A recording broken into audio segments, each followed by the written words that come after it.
We have been studying Sri Aurobindo's commentary on the first two verses of the Brihadaranyaka Upanishad, and we are approaching the end of the text of the study.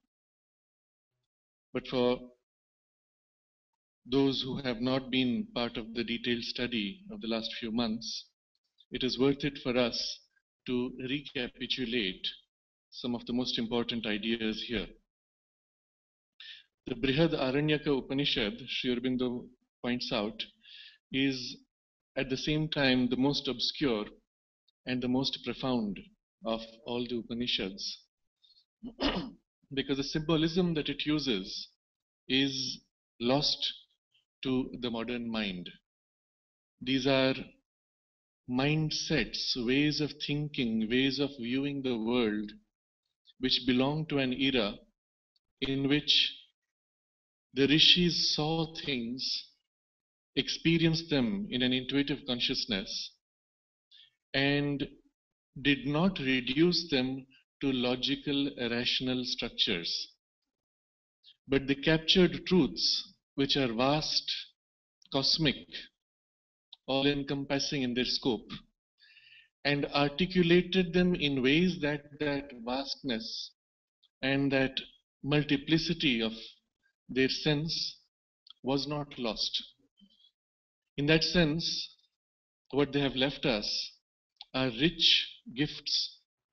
They become timeless precisely because they catch the essential principles of the cosmic working, and the only difficulty we face today is that we think differently from them, and therefore there's a struggle to enter into their worldview and their mindset. But to the extent that we are able to do that, we grow, because they experienced and articulated things at a level of development which is many steps above the current development of the rational mind. And so these texts have a great import, not only for what they reveal in terms of their content and knowledge, but much more for the opportunity they offer for us to grow into a higher power of knowledge and cognition. The first verse of the Brihadaranyaka describes the cosmic horse. Sri Aurobindo, as we have seen, goes deep into the etymology of the Sanskrit root sounds and words, and translates from that perspective and not from the modern mind, which reduces language to word associations alone. We have seen in our discussion last time that the origin of language was not that somebody put a label, a sound to a word. Rather, we saw that the human vibration of sound is itself a representation of a higher spiritual creative vibration. Each sound, k, k, g, gh, ng, k, ch, t, t, p, and all the variations of in all 50 sounds of the Sanskrit alphabet have, as we saw last time, first a point of contactual vibration. When you first hear the sound, there's a contact and a vibration it creates. Second, a certain force that is conveyed in that contact. And third, the form that emerges from that contact and the force. Sri Aurobindo himself, as we saw last time, has made detailed study and explained all of these. We will not repeat, but we will refer to that as we proceed in the text. But with this, when he approaches the very first line of the first verse, Ushava Ashvasya Medhyasya Shira, we see suddenly that Ashva here, the horse, as it is commonly translated, is not merely a symbolic horse, but it represents a certain power which comes from the very root of the sound Ashva, which means pervading existence and enjoyment, strength, solidity, speed of that pervading existence. And so the rishis used this word to articulate existence and the speed of the movement in existence as it emerges into being from the origin and from the indescribable or even from the non existent. So the whole universe being manifested emerges from and is formed by this tremendous power, which is the Ashva, the cosmic horse. It brings things into existence. And of that horse, dawn is the head. The sun is his eye, his breath is the wind, his wide open mouth is fire, Agni, the master might universal. And we have seen these in detail. Each of these describes cosmic powers as they work to bring into form what the divine consciousness conceives of. And these are describing degrees and stages of materialization by which this material universe finally is created. Then time is the self of the horse sacrificial, heaven is his back, and the midworld his belly, earth is his footing. And in all this you see, nowhere is there a description of things of the universe, forms of the universe. They are all powers, forces. So the whole movement of this horse moving to materialize the universe is a movement of cosmic power. But the power now divides its functions, and it is these functions which are described and the specific characteristics, the scope of the action of the horse from the highest worlds of heaven through the midworlds to the earth. Now, all of this will become very important when we come to the text which we are now studying, where he describes the beings that the horse carries on his back. And then we saw also in the first verse, the regions are his flanks, the lesser regions their ribs, the seasons his members, the months and the half months are their joints, the days and nights are his standing place, the stars his bones, and the sky is the flesh of his body. And in all this description, we saw how the fundamental realities of world experience are captured in the form of the horse, in the body of the horse. But remember, the body itself is a body of pure force. And it is this force, as it moves into manifestation, that creates all of these rhythms and cycles of unfolding of time and the forms and directions of space. So all of this is still at a very essential level of how the universe comes into being. And then the description of the horse moves to a more vivid image, which seem almost to be ordinary human experience. The strands are the food in his belly, the rivers are his veins, his liver and his lungs are the mountains, herbs and plants are his hairs, the rising is his front and the setting his hinder portion. And we saw that these in fact describe the functions at a cosmic level of how the energies flow. The rivers here are the energies which carry the nourishment, and they are not merely symbolic of the blood flow in us, but they are equally the cosmic energies in the material form of streams, or streams which are also cosmic streams of energies by which entire planets, solar systems, and galaxies are sustained. And all of these, step by step, describe eventually the most material part of the physical universe, concretizing gradually as the energies move towards materialization.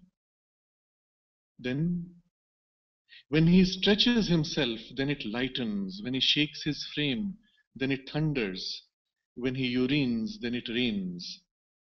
Speech, verily, is the sound of him.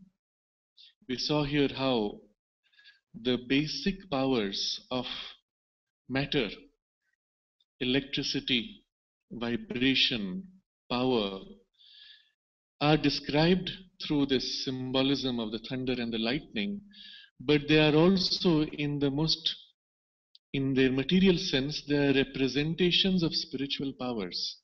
The power of light revealing knowledge, and the power of vibration of energy, which is the sheer force that comes with the knowledge, pure power.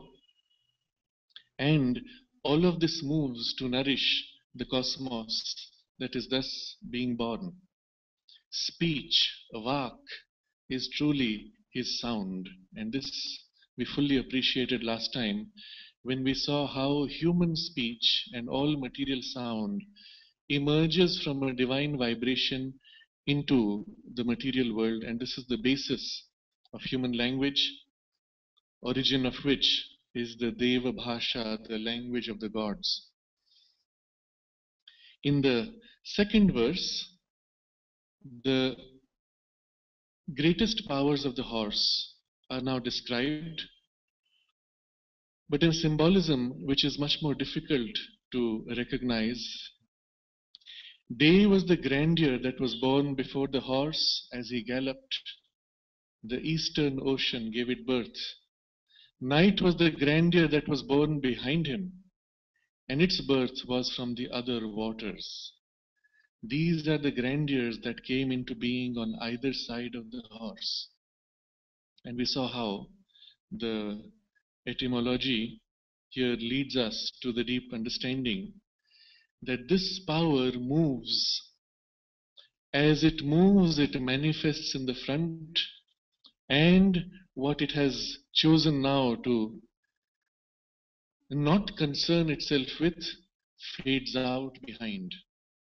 And so we have the whole sense of the universe journeying in time, in its journey of unfolding and of evolution. Who leads? It is this divine power that moves ever forward, creating, revealing, unfolding, bringing into manifestation. And immediately at the point where it comes into manifestation, everything has the greatest power. Then as it fades, it loses energy, fades out, falls out of manifestation or fades away and ceases to be in material form, but always remains eternally in the totality of Brahman. And these are the two great powers, the power to draw into manifestation and the power to withdraw from manifestation, which are the grandeurs of this cosmic horse. And now we come to the text which we are presently studying.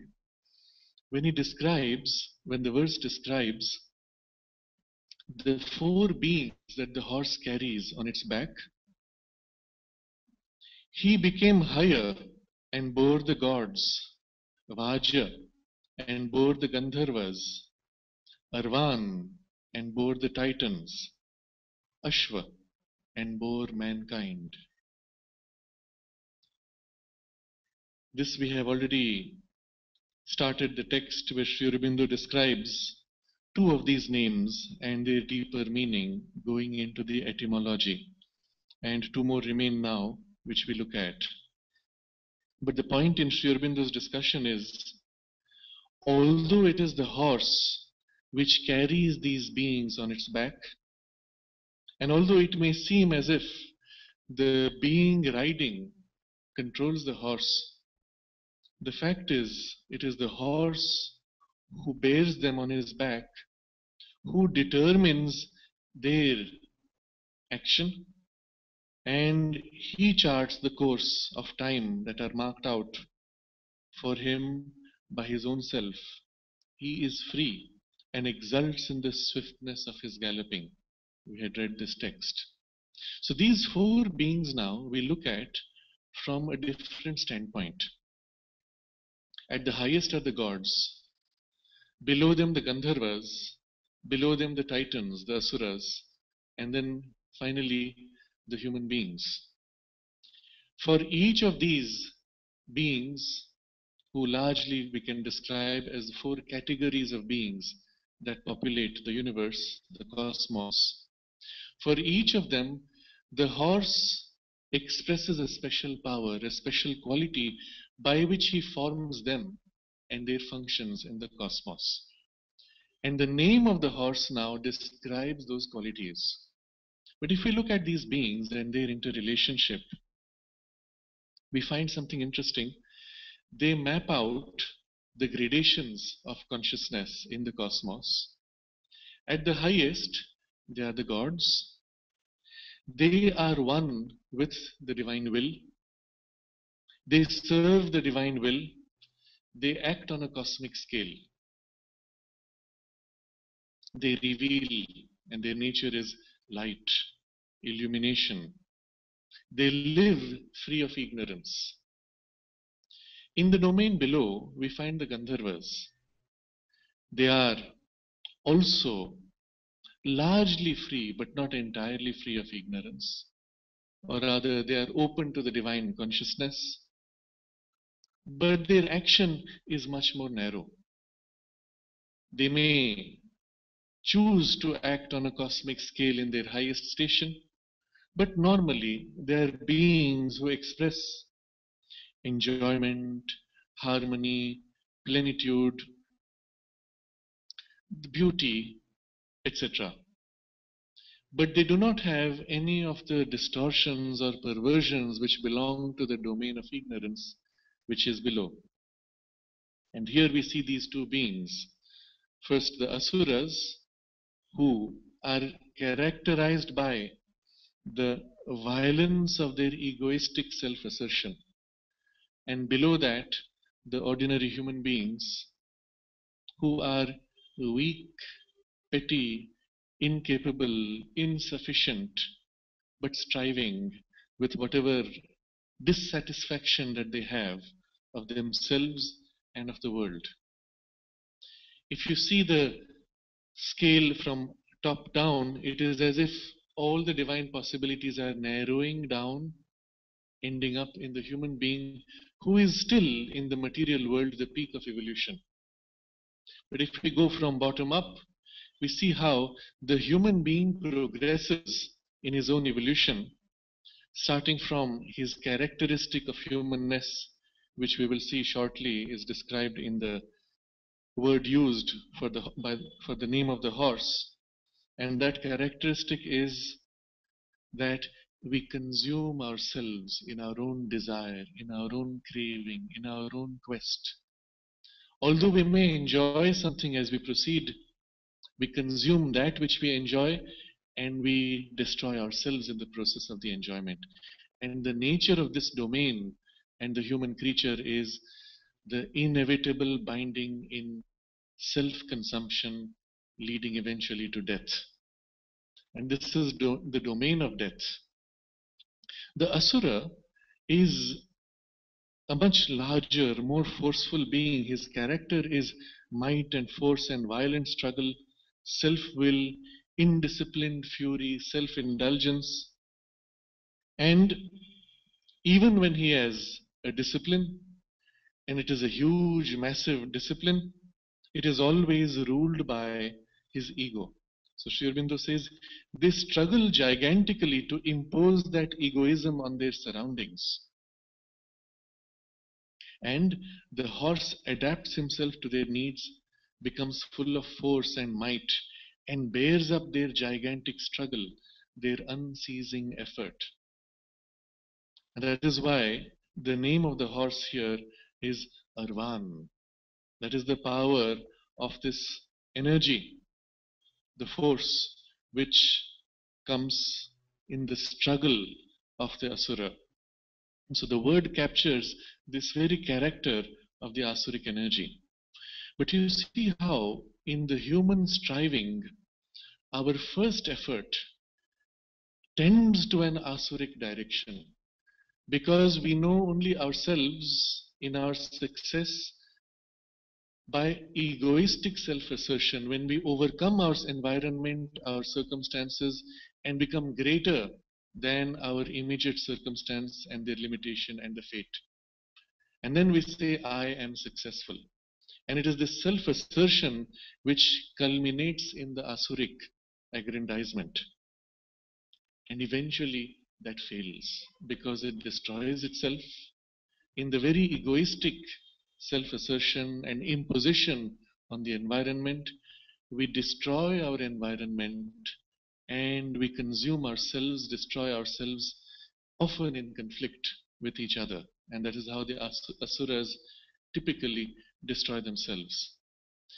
At that point, we realize that the one thing missing in this egoistic self assertion is the acceptance, the connection with the larger reality of which we are a part. And a new relationship can be established where we recognize ourselves as part of a larger reality with which we need to live in harmony. And although we may rise above to overcome our limited capacity and fate, but still there is a greater truth that we have to enter in harmony with. And this is where we have the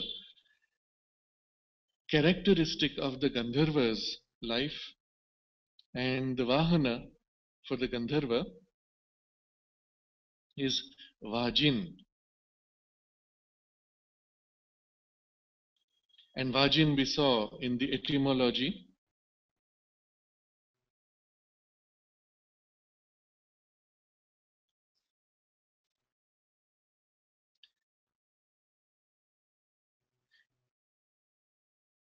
the full force, copiousness, strength, and by transition substance and plenty, the sense of wealth and possessions.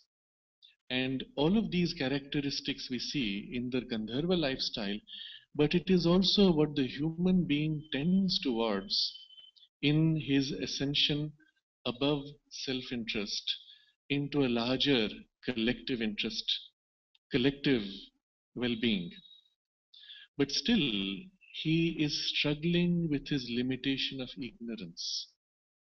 He still finds himself inevitably defeated by a larger purpose, a higher will, which always seems to exceed his best understanding. And then there is a last transition where we break out from our ignorant consciousness, that is, limited capacity of consciousness, open out to a larger cosmic divine will. And in alignment with that will, we find our highest fulfillment. And this is the domain of the Devas. So we see in this fourfold description not only the population of cosmic beings in their broad distinctions, but also the journey of the human being in his ascent. But for each of these, this cosmic power which creates the universe modulates itself to emphasize that quality of these stages. We will also say from the vocabulary of Sri Aurobindo's own description, the human, and that is the horse that carries us as Ashva, represents our life in the material world. The Asuric is an attempt to rise into the vital, and the Gandharva is the higher vital turning towards the mental and spiritual. The gods represent the higher mind and the spiritual in their domain of rule and the qualities they express. So far in the text, Sri Aurobindo has discussed these two words of Arvan and Vajin. And we now come to Haya and Ashva. Haya for the gods, Ashva for the humans. And here Sri Aurobindo writes, and Haya, in the light of these examples, we can hazard a suggestion.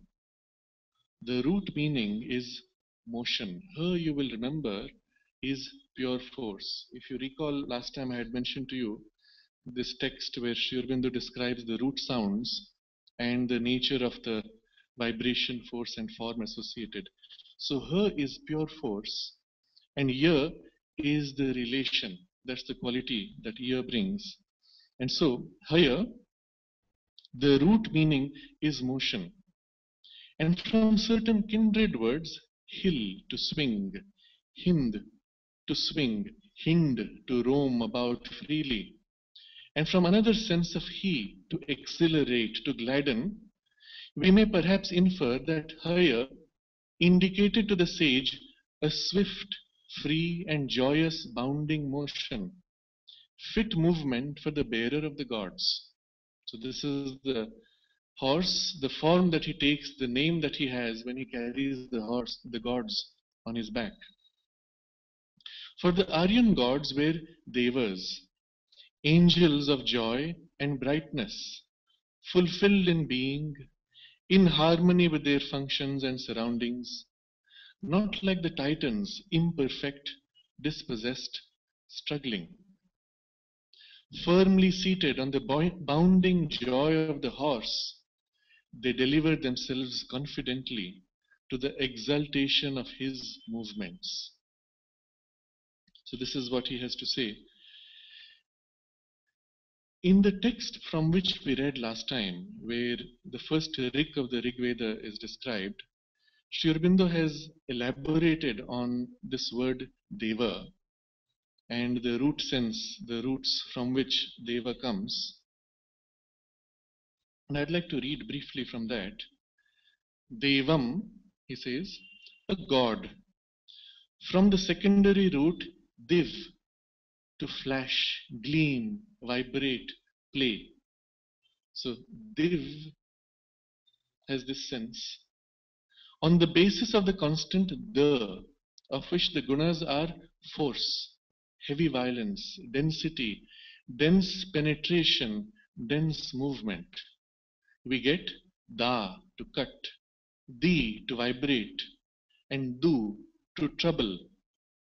And from di we get dyu, and from div, meaning to vibrate shiningly, gleam, scintillate, or play. I see from here how naturally the word deva fits the description of the domain of the gods. The devas are those who play in light. Their proper home is in the Vijnanam, Maharloka, Karana Jagat, the causal world, where matter is Jyotirmaya, of the nature of light. That's the domain of light, the substance is light. And all things luminous. Sve Svedhamna, by their own inherent luster, and where life is an ordered leela or play. Therefore, when the Bhagavad speaks of the power of seeing the life of the gods in Swarga, it calls that particular siddhi Deva Kridanu Darshanam. You see, the Bhagavad describes this siddhi of being able to see the gods. Deva Kridanu Darshanam. Deva is the gods, Krida is the play. Anudarshanam, having the vision of. So being able to see the play of the gods in their domain of light. That is the name of the Siddhi. Watching the sports of the gods, because all life is to them a sport or leela.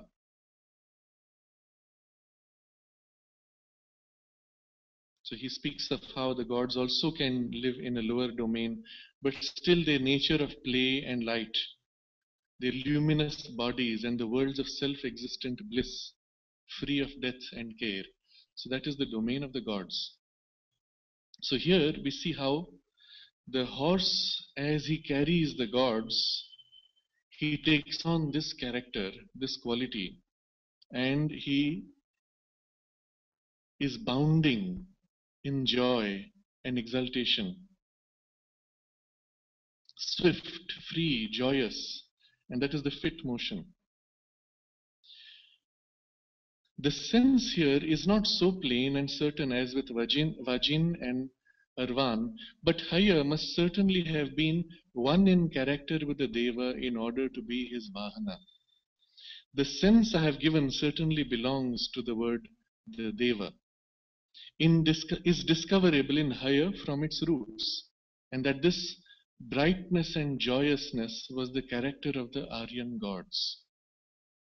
I think every reader of Veda and Purana must feel and admit. So this is Sri Aurobindo's explanation without going too much into the etymology in this text. But we see how the cosmic horse, as it carries the Deva, it plays in light, joyously bounding, and there is the rhythm of the divine working as the Devas act to manifest in the cosmos. In contrast, we have the God taking on the form which would be characteristic of the Gandharvas, where it expresses for the angels of joy, ease, art, beauty, pleasure. There the horse becomes full of ease and plenty and supports these qualities as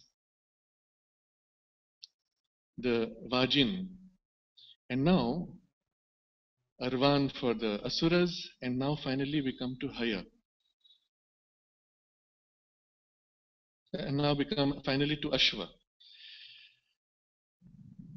Last of all, the horse becomes Ashva for men. But he is not Ashva for all. Why particularly for men?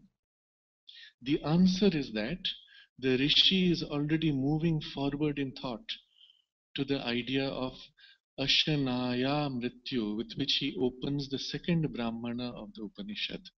So the next verse immediately deals with this character of the material world, the death which is the hunger of the material world.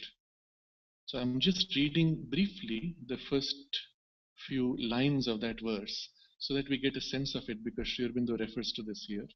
So the next verse to which this is now pointing, the verse goes like this in the translation. Formerly there was nothing here. This is the emptiness. This was concealed by death, by hunger, for it is hunger that is death. Ashanaya Mrityu, that is the verse. That created mind, and he said, let me have substance.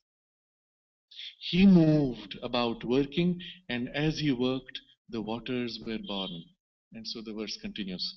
But you see here, the next verse deals with this condition of human life, which is characterized by the hunger that is death. Ashanaya Mrityu. And Ashana is this hunger. Ashana is the hunger which is characteristic of death, Mrityu. And the Ashana is in the root of the same origin as Ashva. So we see this connection which Sri Aurobindo is pointing to, and this is the reason why the cosmic horse is Ashva for men. Man, first and supreme type of terrestrial creatures, is most of all subject to this mystery of wasting and death, which the Titans bear with difficulty, and the gods and Gandharvas entirely overcome. For in man, that characteristic of enjoyment, which by enjoying devours and wastes both its object and itself, is especially developed. And he bears that consequent pressure of Ashanaya Mrityu, which can only lighten and disappear when we rise upward in the scale of being towards Brahman and become truly sons of immortality, Amritasya Putra. That form of force in matter which is self-destroying because it wastes and preys upon others is humanity's Vahana, carrier, bearing up humanity. That's the form of force. Now you see what he's saying is, on all four levels, it is the same cosmic horse taking a special form of force. In the material domain, this is the character of this force. And we will look at it now from several ways. First, immediately what he has described. The force has this character. When it enjoys, it devours what it enjoys.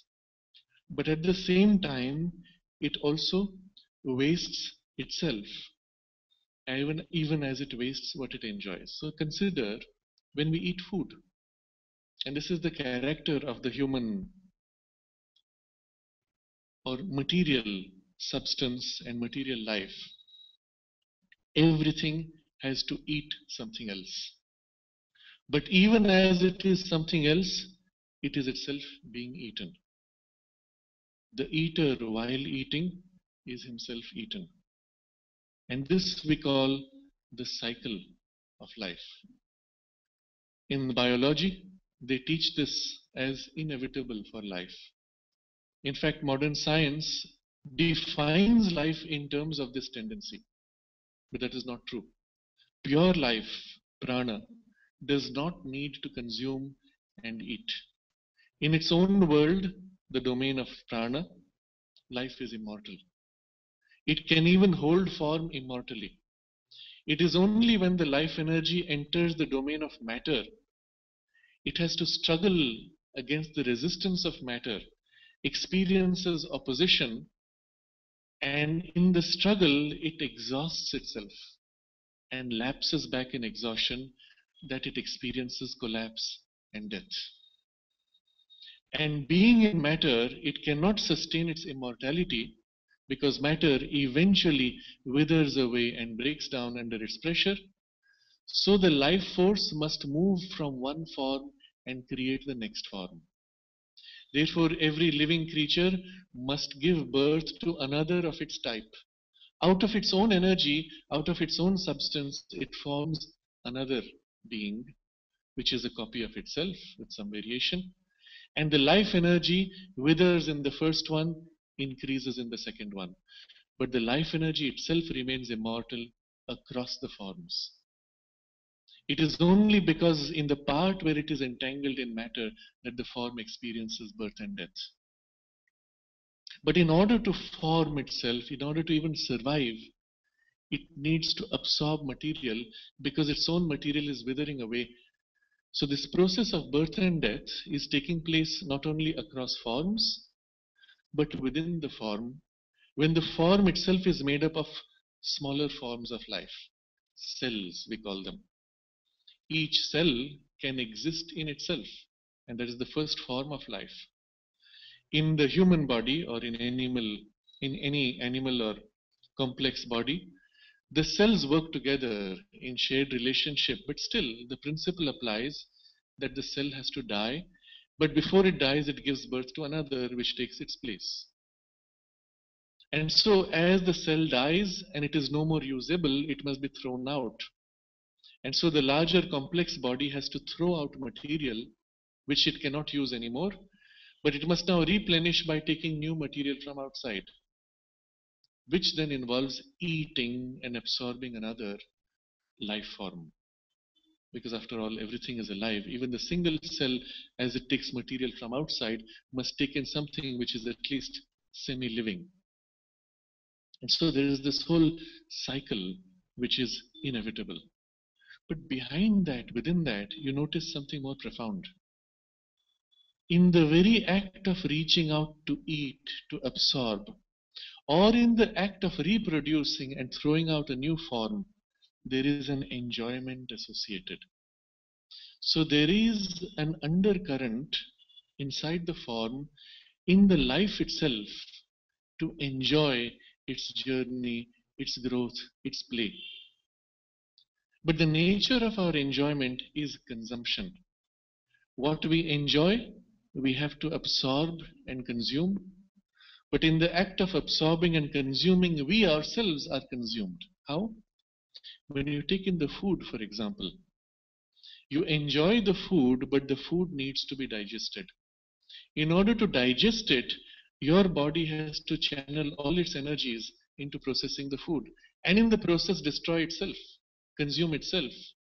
The digestion process takes all the body's nourishment and energy, concentrates it to transform what it has taken in into material which it can use. And half of what comes out as our waste after digestion is the food, the other half is our own material which was used in the digestion. And so we find simply to survive and stay as a self-sustaining form, we need to be constantly consuming ourselves even as we consume others. Although there is this undercurrent of enjoyment. Similarly, in reproducing ourselves, in throwing out a part of ourselves which becomes now the new form into which our life energy flows, there is a certain joy. But in the process, we expend ourselves, we exhaust. In certain creatures, for example, especially in the lower creatures, the act of procreation is equally an act of death. The creatures, as they procreate, for example, the praying mantis, in the act of procreation, the male has to die. The female bites off its neck, and that completes the procreation. In other insects, in the act of fertilizing the female, the male dies. In the octopus, the female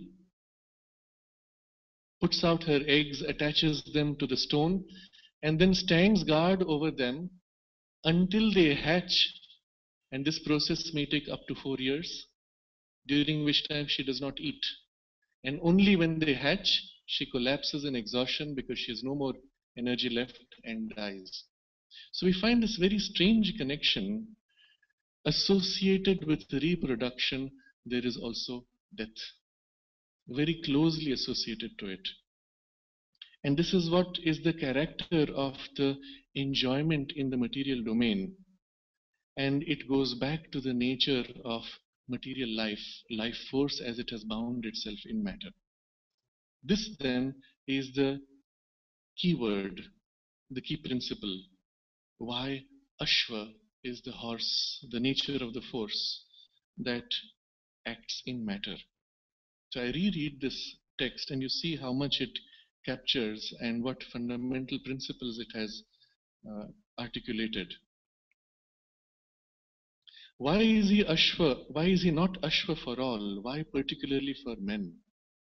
The answer is that the Rishi is already moving forward in thought to the idea of Ashanaya Mrityu, death that is hunger, hunger that is death, by which he opens the second Brahmana of the Upanishad. Man, first and supreme type of terrestrial creatures, is most of all subject to this mystery of wasting and death, which the Titans bear with difficulty and the gods and Gandharvas entirely overcome. So the Titans also bear this wasting and death. But because of the tremendous vitality that they bring in, their attempt to assert their immortality by conquering, dominating, suppressing, they seem as if momentarily to overcome. But the Gandharvas, they are immortal beings. The Devas, they are immortal beings. They have entirely overcome this. They never waste.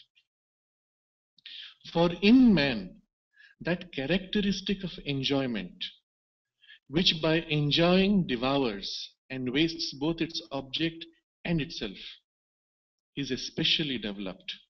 And he bears that consequent pressure of Ashanaya Mrityu, hunger that is death, which can only lighten and disappear when we rise upward in the scale of being towards Brahman and become truly sons of immortality. So it's only as we evolve further and break free from this overwhelming tie of ignorance in matter that we can begin to awaken to that possibility of true immortality and live then as true sons of immortality, which the Veda describes us to be. Amritasya putra, amritam, immortal, no death, putra, sons, children of immortality. So the repeated affirmation of the Veda is we are sons of immortality. And that immortality of Satchidananda is our birthright because we are born of that, is our deepest truth, and also therefore is our highest potential. This affirmation is repeated in the Veda, and then we see how the whole purpose of human life is really to attain to that in matter, in form. And so it is not surprising that for the purpose of the full adventure of this possibility, we emerge out of the very opposite condition of compulsion to death and consumption. We are born in a material which is itself subject constantly to erosion, decay, and death. Nothing remains permanent, nothing constant in material life. And in that substance we are born, we live by that character, and yet our essence carries with it the potential for the very opposite. And then we become, therefore, the bridge between this domain of death and the higher domain of immortality, which we must realize and manifest. And that's what makes the journey so extraordinarily difficult and challenging, but also because it is the very opposite which is to be realized, it is a miraculous outcome when the journey is fulfilled. And the highest is bridged with the lowest. So it is to this that Sri Aurobindo points when he says, this can only lighten and disappear when we rise upwards in the scale of being and become truly sons of immortality. That form of force in matter that is self-destroying because it wastes or preys upon others, that form of force is humanity's vahana, the carrier, the horse. We see this working even in the most material processes, in the most dense material processes of matter, wherein stone, you will find everything wears out. Everything is formed out of something else by the destruction of the other. And then if you go down into what appears to us to be immortal, the atom, we find exactly the same process. Every atom is constantly seizing upon subatomic particles from outside, even as it is expelling subatomic particles from inside. It is only the overall balance of the form which is permanent. The atom does not, at least in certain atoms, we do not see spontaneously the breakdown. They seem to be as if permanent, but yet they are not. The form is permanent, the content is constantly taking in and throwing out. And then even the more complex forms, as we see in uranium, they break down spontaneously. They form and they break down. In the very act of breaking down, they break down things around them. So we find really nowhere in matter any permanence, stability, or immortality. And yet in the human, there is this craving to realize that. Finally, now Sri Aurobindo links this with the further part of the discussion, which prepares us for the next verse, where he says, finally, there comes a consummation to the parable, in which the thought of the Upanishad opens out to that ultimate idea for which the image of the horse is only a pratishtha and a preface, the liberation from ashanaya mrityu. So the whole point of the Upanishad is heading towards this liberation from the hunger that is death. For that, he says, the horse is only pratishtha, a support, a base, and a preface. So it's as if the Upanishad is going to describe the journey of humanity from the domain of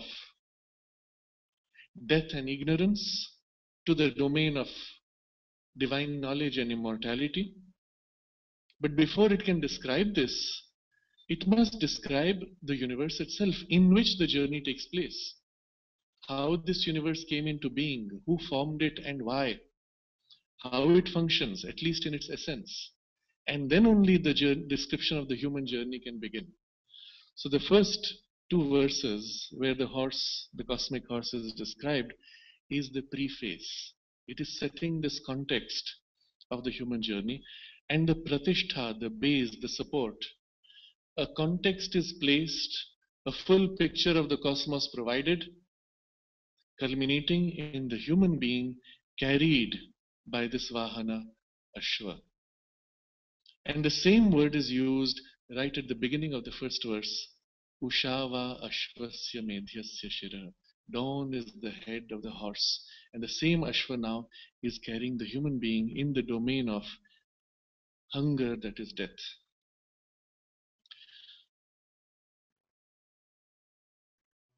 So this is the consummation of the parable. Now the real journey begins. Sri Aurobindo now completes this verse, and the last line of this second verse is simply, the sea was his brother, and the sea was his birthplace. And here we find the key, the means by which the human being will make this journey. How can one who is a product of hunger, that is death, ever aspire for immortality or even attain it?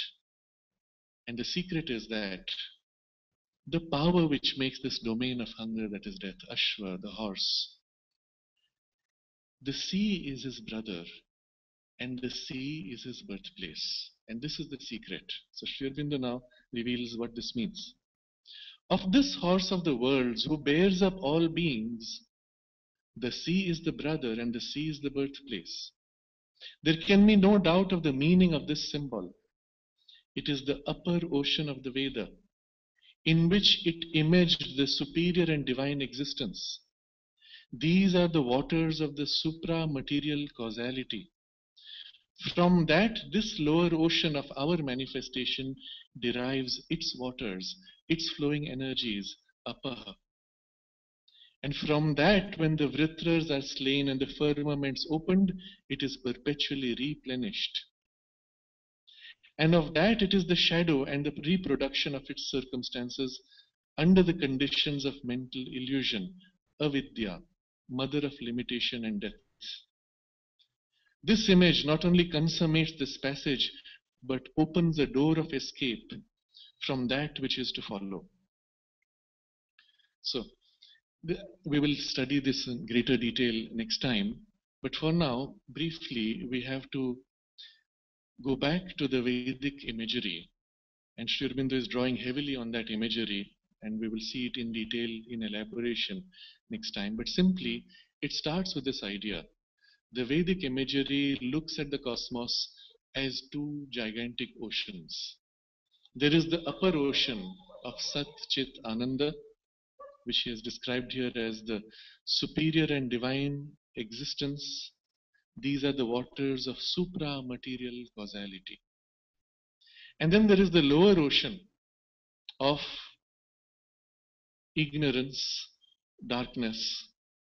But this lower ocean is like a shadow and a reproduction of the higher ocean under the conditions of mental illusion, and it is the mother of limitation and death, and mental illusion, avidya, which is the mother of limitation and death. So upper ocean is the domain of underlying unity. This is what we may call the kingdom of the spirit. The lower ocean is the domain of division, where everything is fragmented. But the very first entry point of division is this power of avidya, which is the mother of limitation and death. Once the division starts, everything becomes limited in capacity, in knowledge, in strength, overwhelmed therefore by the environment and circumstances of the universe. At the same time, when it is entirely overwhelmed, it extinguishes itself and therefore dies. The moment you have division, all the rest follows. And this is the nature of the lower ocean. And in the Vedic symbolism, the human being is journeying from the lower ocean to the upper ocean. That is the nature of the human journey. And everything in the Veda is meant to map out and assist the soul in this journey. But what the text says here, the horse of the worlds, his brother is the upper ocean. His birthplace is the upper ocean. And we ourselves are carried by that horse and formed by him. Therefore, we are carried secretly by an energy that comes from the upper ocean, that is born of the upper ocean. In a sense, the essence of what we are, that the divine horse puts out to form us, that essence is born from that upper ocean. And this, we may say, is the redeeming principle. Because we are already in essence that, because we are formed by an energy which comes from that and led by the energy which comes from that, therefore, inevitably, we can complete our journey back to that. Deliverance from the dominion of Ashanaya Mrityu is possible because of this circumstance, that this sea of divine being is bandhu, kin, and friend to the horse. Our mortal part is kin to our unlimited and immortal part, because the horse of the world in his essence comes to us from that divine source and partakes of its nature.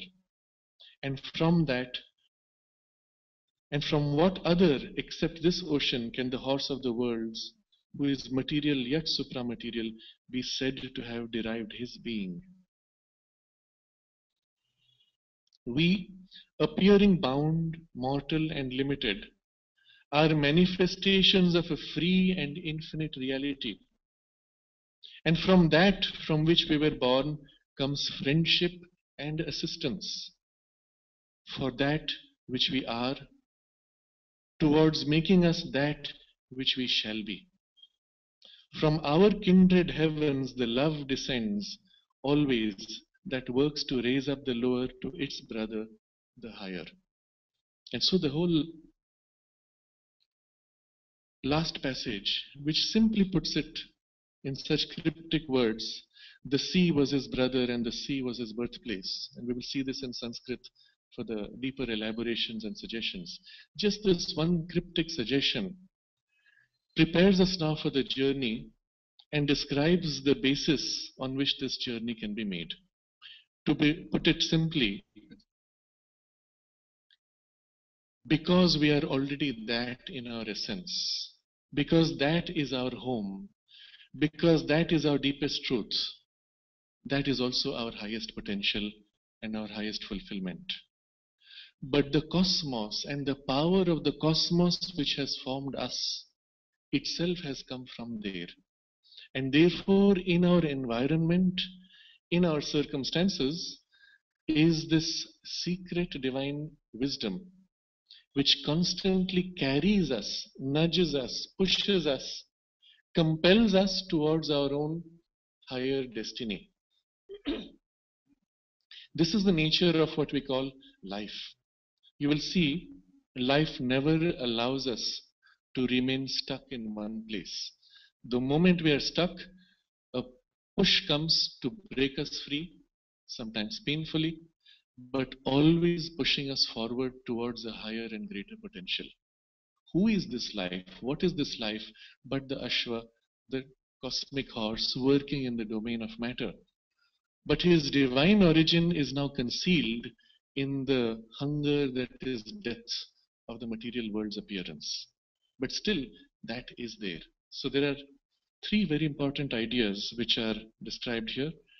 First, our essence being that is also our true nature and our destiny, the immortality and divinity.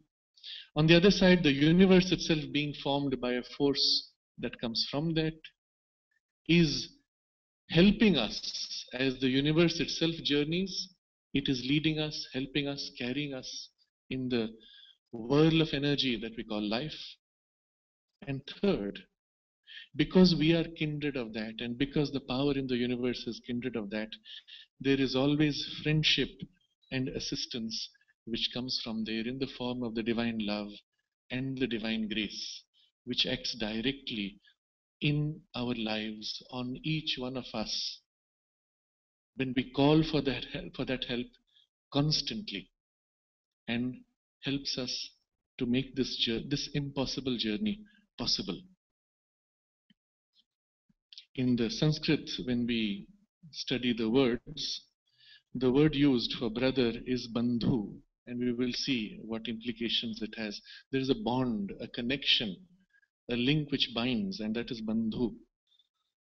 The word bandhu, literally bandha, the root comes from binding, tying together, holding.